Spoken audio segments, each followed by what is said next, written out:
across the southern part of this country. The latest state is South Carolina. Republicans are ramping up efforts to unseat Congressman Jim Clyburn after 30 years in office. Democrats' rhetoric is getting pretty heated. Democratic Senator Raphael Warnock said it was a, quote, 21st century version of Jim Crow in new clothes. Do you agree? Absolutely, I agree. Young man who was testifying against redistricting out in the South. And he said something very true, that MAGA is the last dying breath of the Confederacy. And it could not be more true. There are people in this hostile anti-black administration that would rather black Americans pick cotton than pick the president, than pick their congressperson, than pick a senator. If Republicans decide that they want to cut black people out, this is a national issue. What's your reaction to activities in the country? This is Jim Crow 2.0. It's sick. Stone cold racism in a scale I never thought I'd see in my lifetime. Never have seen in my lifetime. It's all happening. Bring us back to a pre-1960s world. It's jaw-dropping what's happening. It was jaw-dropping what Governor Landry did. He suspended a primary election where tens of thousands of people had already voted. Why? To redistrict 2 districts to eliminate black representation. I can't believe that we're experiencing this. My parents talked to me about this. I said, well, thank God it's not going to happen on my lifetime. And it's happening in real time.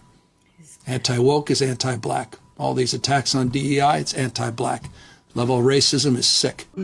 To all of you buffoons that want to get on the great big internet and talk about Tennessee is just so racist. They're taking away black representation by redrawing their maps. Are you aware who the current congressional representative is for Memphis and Shelby County?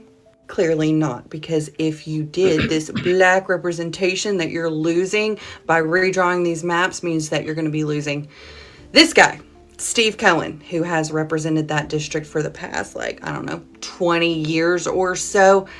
And his opponent, who has been running against him since 2010 on the Republican ticket, is none other than Charlotte Bergman, a black lady. So I'm a little confused about how it's Jim Crow 2.0 and there's not going to be any black voices to represent Memphis or Shelby County when the likely winner to replace Steve Cohen is going to be a black lady. What is your message to black Americans, black voters, about this redistricting?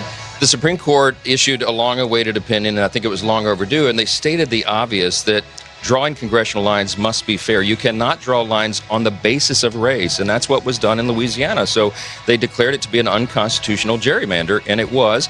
This brings back fairness and certainty to the system, and I think a lot of states are looking to make sure that their maps are not unconstitutional like Louisiana's was. Wonderful process, and they've been the Democrats, or as I call the Democrats, because they are dumb in so many ways. They've redistricted for years. And now we took our shot, and it looks like we're going to pick up a lot of seats, and that's a good thing. That's a good thing.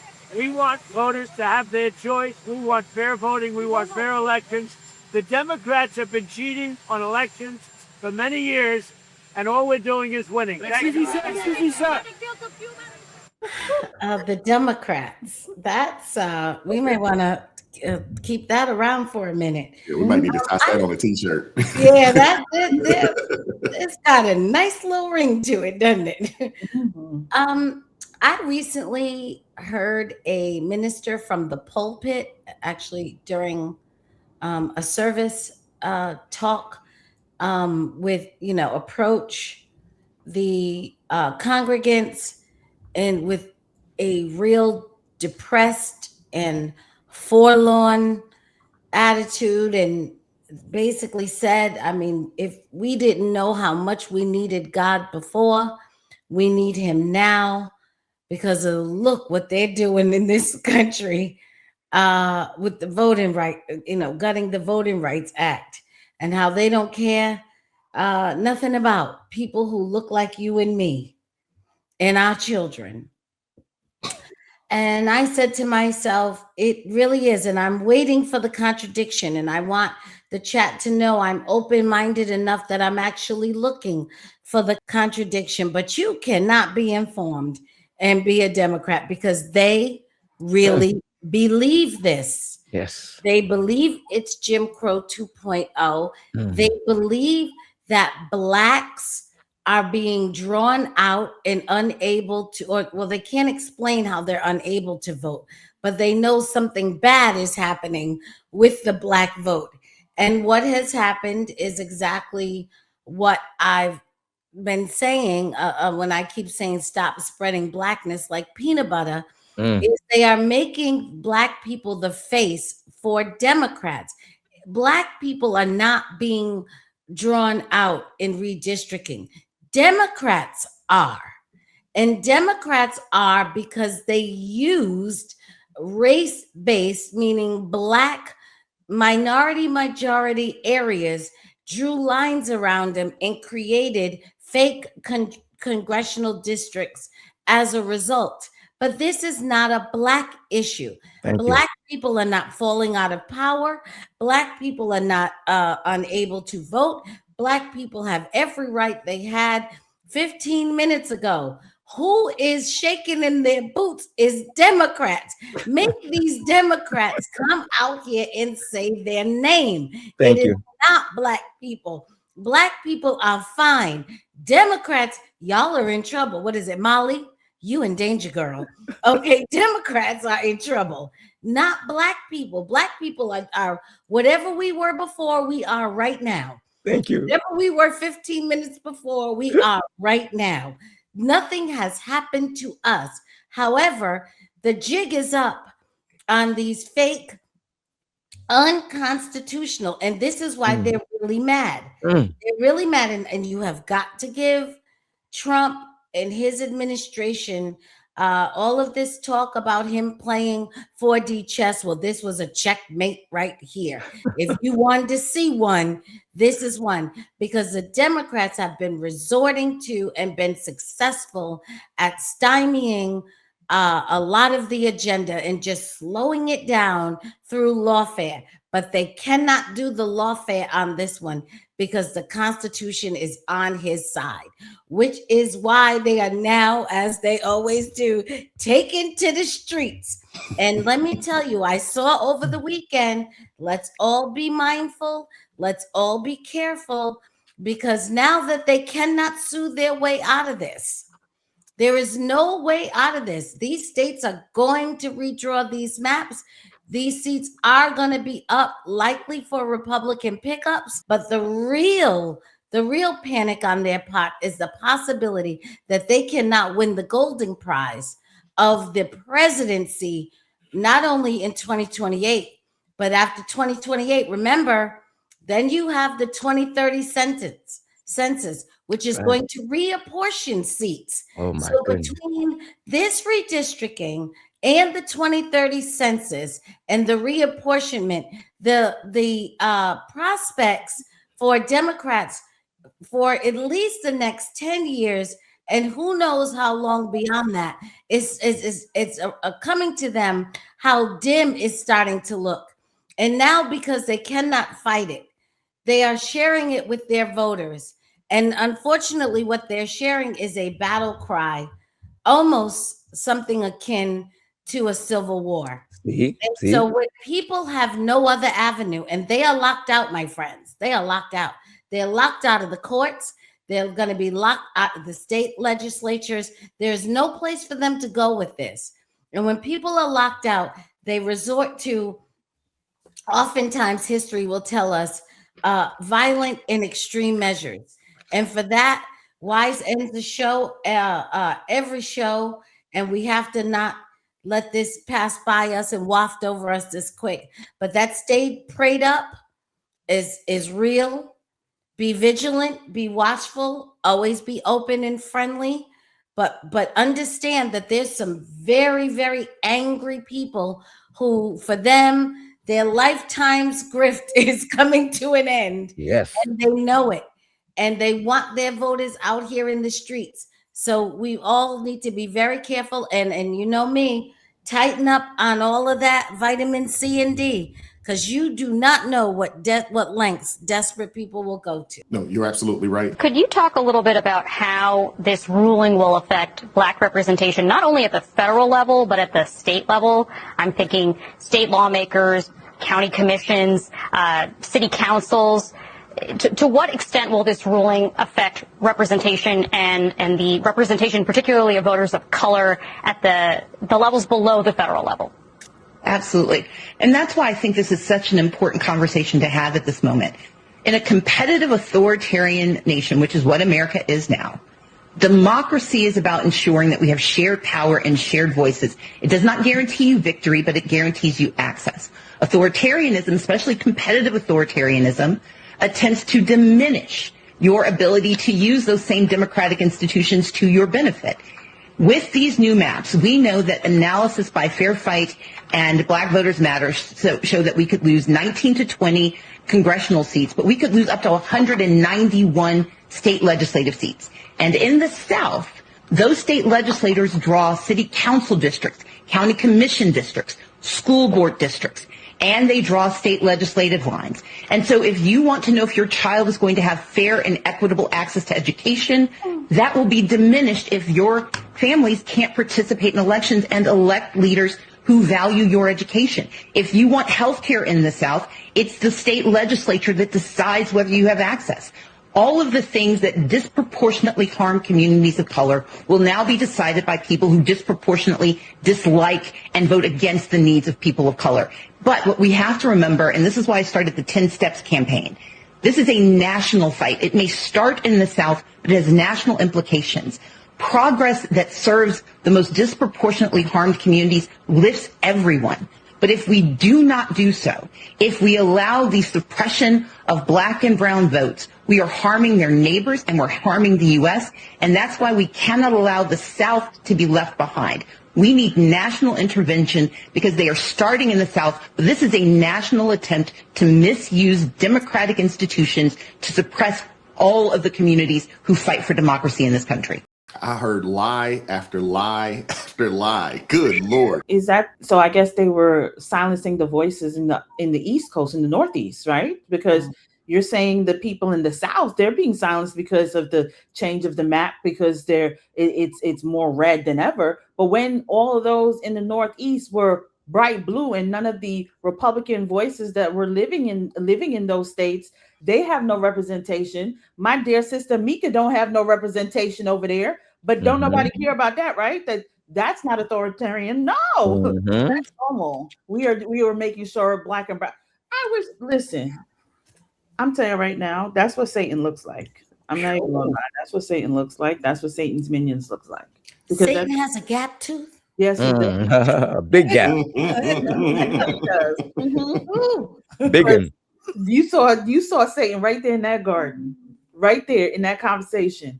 And she was whispering right in the ears of every black and brown person. That's why she kept saying black and brown person. That's why she started using disproportionately. She uses, I'm telling y'all, these are the buzzwords they love to use. They love to use these words. Except, explain to me why these communities that y'all say need this black and brown representation, they're like some of the worst communities. These kids can't read.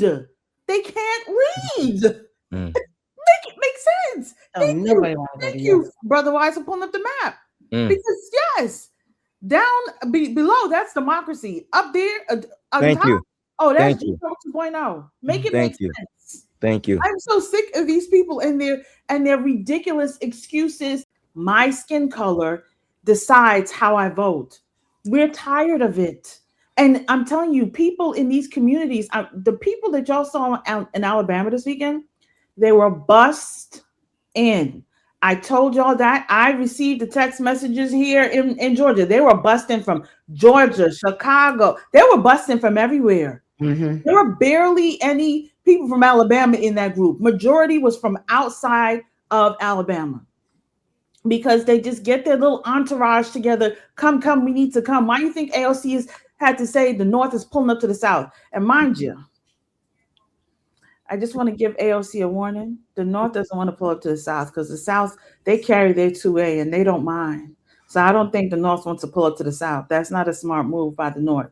But I'm just tired of that same excuse. I watch in these same communities, and they said they want to make sure. She just said that, these people are going to be in charge of the education and equity for your students.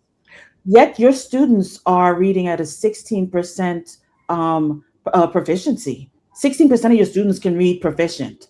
Or here in Atlanta, in the South, because it's a tale of two cities, there's the Atlanta North and Atlanta South. Atlanta South, 42% of the students are going to school. That means the rest of them are missing school so much they can't even learn. But you want to keep Black and brown representation. Make it make sense. Black and brown representation is not the way. You need people who can do the job. It doesn't matter what they look like. Are you doing the job? That is what we need. So stop with the foolishness about Black and brown, because if Black and brown is not doing their job, we don't want them. These children that you claim that you care about are the ones that are going to be leading the future, but they can't do math. They can't read. How are they going to lead the future if they don't even know how to read a book? Mr. Greasy Gavin Newsom, that's going to fix his mouth and talk about anti-Black is anti-woke is anti-Black. And listen, sir, you the same one, and I'm going to say it again, you the same one that sat here in Atlanta and told Black people, I am just like you. I can't read, and I had got Yes, he did.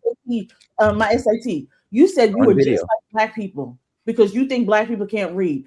Every Black person should have been in an uproar because he literally just told you how he sees you. He told you how the Democrats see you, that you're stupid. Kathy Hochul told you how that you are inferior because Black people in the Bronx don't know what a computer is. The rest of them say you can't get ID because you're too dumb to figure out how to get to the DMV. You don't even know where the DMV is. You don't even know how to get a birth certificate. At this point, you should say, you know what? I am tired of these people talking down, but y'all just keep embracing the soft bigotry of low expectation. I hope y'all do better. I guess we can have hope, but I don't know if they will. But this is what the Democrats, think of Black folks. Just the votes matter. That's it. I got to keep saying this, man. Brother Malcolm was on it, man. Yep. He said any people that put 80+% of their weight behind a political party, and then that party does absolutely nothing for you. Now, at this point, he was talking about it because it had just happened. Now it's been 60 years. Could you imagine what he would have to say if he was still alive today? Like, y'all been doing this for 60 years? He called them chumps. Y'all are political chumps. They might have different words today. They wouldn't like Malcolm today. They would not like Malcolm today. They can't imagine that there are any Black elected officials who are elected on the merits. I mean, we know California's map right now is a partisan gerrymander. We know that because Gavin Newsom passed a partisan gerrymander. We know that because the courts adjudicated a partisan gerrymander. Sam Alito said California was a partisan gerrymander. But we are going to see Republicans, not just in Alabama and Louisiana and Mississippi and South Carolina and Georgia, where it's bad enough. We're going to see them try to use this to try to delegitimize, to try to say it is illegitimate for any community of Black voters to elect their candidate of choice, whether they make up 50% of the district or 70% of the district or 7% of the district, and that every Black elected official is somehow suspect. And this is what I meant when I said this is the worst opinion of my lifetime. It is not just what Calais did to Section 2 of the Voting Rights Act, but it is what it has unleashed and what we are going to continue to see. And so we all need to fight back in court. By doing what Ms. Curry told them to do, pack the courts. That's the only way. That's why they want to get back in, because they want to go ahead and pack these courts, change everything to the autocracy that they like to talk about.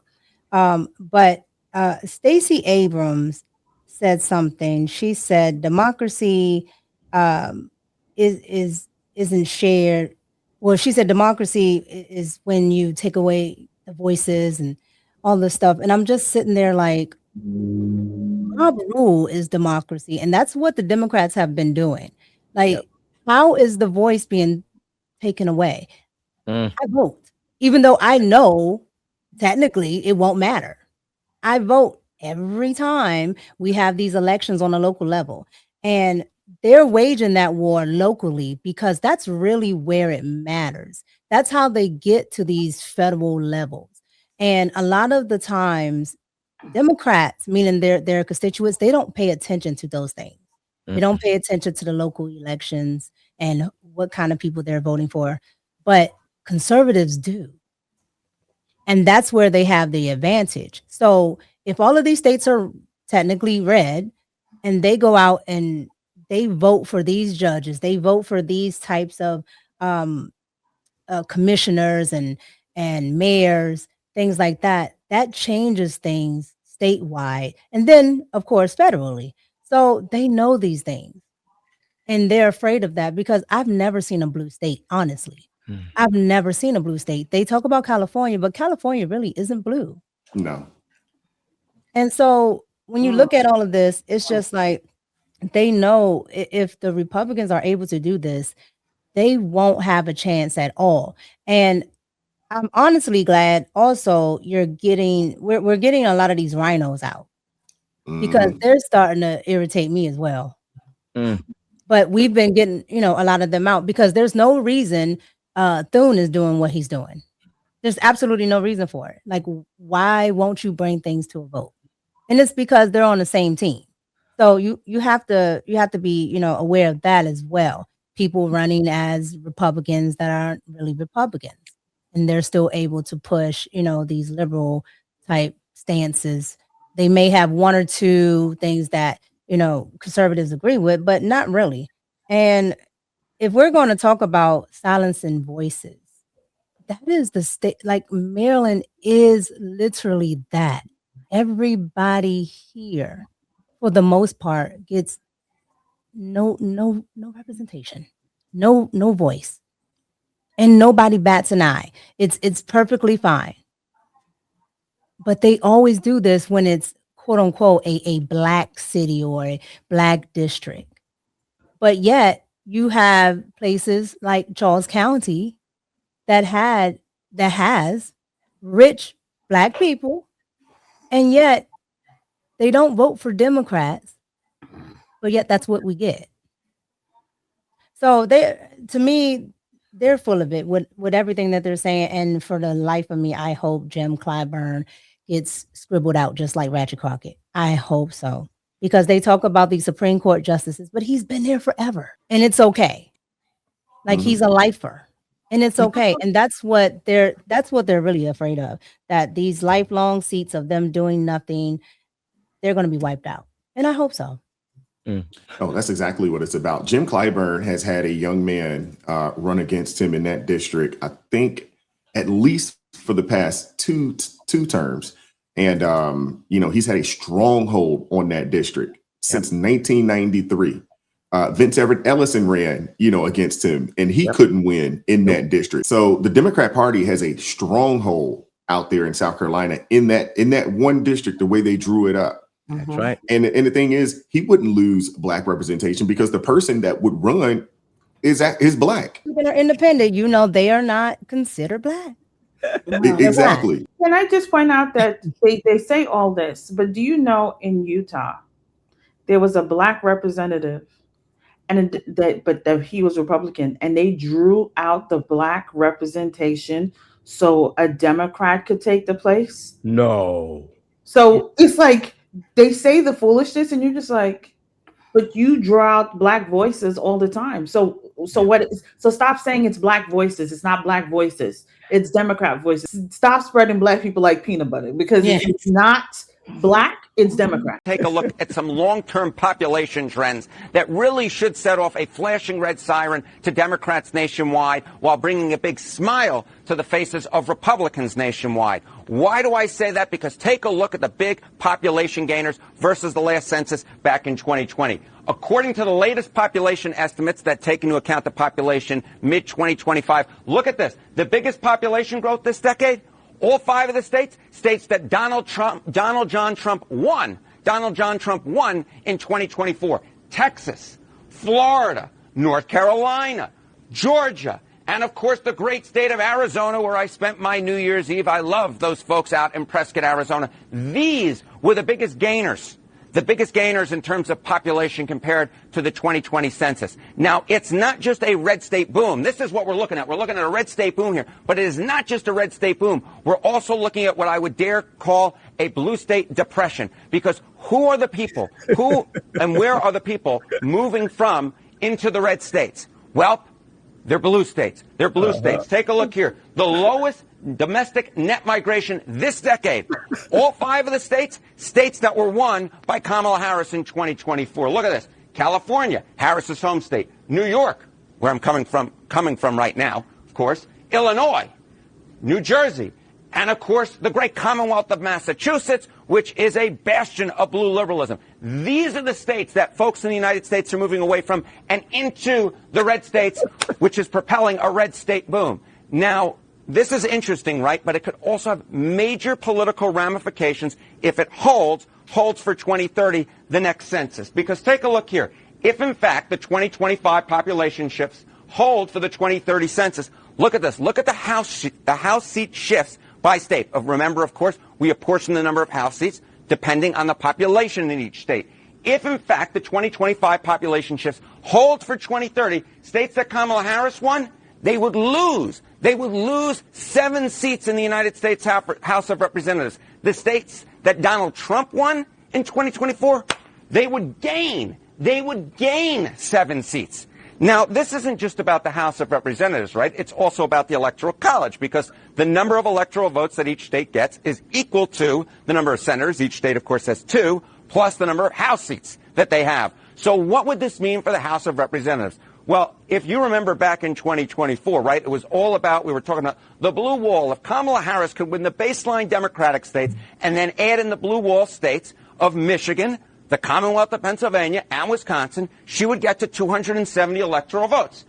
But if all of a sudden we, in fact, have applying the 2025 estimates, the population estimates, to the Electoral College, the blue states plus the blue wall of Michigan, Pennsylvania, and Wisconsin would no longer be enough. Under the current estimates, you get to exactly 270 electoral votes, the minimum needed to win the Electoral College. If, in fact, you apply the 2025 estimates, look at that. You would only get to 263 electoral votes if you were a Democrat, which would mean a Republican victory. Now, of course, we're still a number of years away from reapportionment, right? We take the census come 2030. But what we can say so far is we got a red state boom going on, a blue state depression going on, people moving from the blue states to the red states. And if it holds for 2030, well, it would make the Democratic nominee for president's job of winning the Electoral College that much more difficult. Can somebody please tell that man that he's on CNN? I don't think he realizes where he's at. He does this so often. I mean, I'm just wondering when they're going to get rid of him or somebody's going to replace him. What the Supreme Court did is a gift that's going to keep on giving. And because of that, you have, and it's not all people, it's ungodly people who react the way the Democrats are reacting. You don't react that way when you're a decent person, when you're an honest person, when you can admit that you've done something wrong, you got away with it for a long time and the jig is up. That's a good person. But if you're a Democrat and you're suffering from TDS, you can't tolerate being exposed. And their reaction is what we're seeing right now. But let me ask you this. Now, this is what I want our listeners to remember. Number one, notice how I want you to pay attention to how the left media ask questions to the Democrats when they're on their program. They tailor their question specifically to give the Democrat the ability to respond without actually telling the truth. And then you see the way the Democrat responds, and they'll make the accusations, but they will not demonstrate the accusations. They never explain how their accusation is true. For the Democrats, an ignorant constituent is their best supporter. Exactly. This is just the way it is. You know, the dumber you are, the more greater you support with your emotions. And so what they've done all these years is falling apart because somebody decided to do the right thing. And that's what's causing the problem. So now here's my last statement. And this is what I want our side to do more, because I'm not seeing this as much as it should be.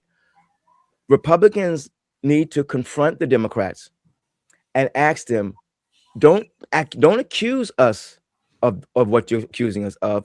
Demonstrate by documenting the facts of what you're accusing us of. Tell me how what the Supreme Court just did is Jim Crow 2.0. Tell me how what they did prevents Black people from voting for who they want to vote for.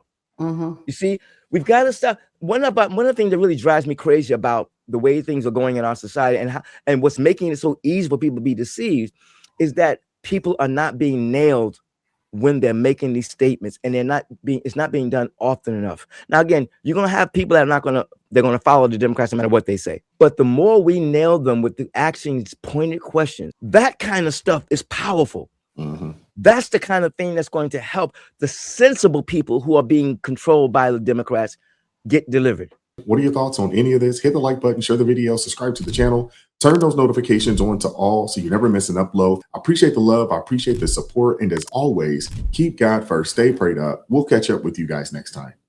Peace. It is God who arms me with strength. Yeah, I'm battle ready. He trains my hands for battle. My heart stays steady. But thanks be to God, he gives us the victory. Through my Lord Jesus Christ, it can't live in me. I was down to the dirt, red clay on my shoes, old pain in my shirt, oh so bruised. In the Lord hit my chest, kicked air from my breath, put power